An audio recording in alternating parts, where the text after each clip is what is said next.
Good morning, Eric. This is Jim. I'm at appointment 72311 in Buffalo Grove with Vineet Lal. What we've got is we've got a Carrier Weathermaker furnace. It's a 90% efficient single stage furnace. We also have a hot water tank. And as I back up here so that you can get a full idea of what he's trying to do, you'll notice that the hot water tank and the furnace are about 7 feet inside an area that he would like to actually make more of a finished basement area. So what he'd like to do is have everything moved this way so that basically where you see the line and what you're looking at is the underside of the staircase, but that would be the plane for the mechanical room. Because we've already got a central vac system here. So what we've discussed is bringing the furnace in and bringing it right beside the support post here, because what you're seeing is your supply plenums here, so just bringing it straight forward on that same plane and lining it up with this wall here. So that's the furnace portion. We understand that there's some issues with the return, getting it hooked up with the furnace here. So let me walk you through the idea there.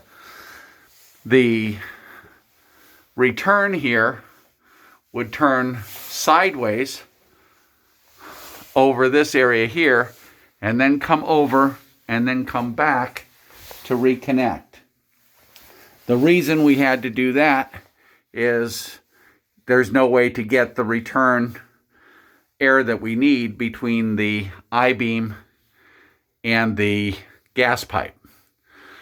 So instead, we bring the return over this way, then back, and then bring it back down and connect it to the new furnace right in this area here. For the water tank, you see your supply lines come in.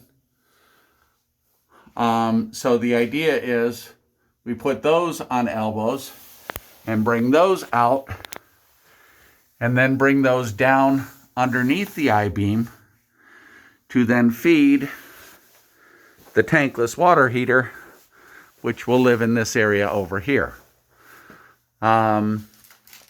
He would like to have the intake and the exhaust, instead of venting out the side, as you see now, perhaps...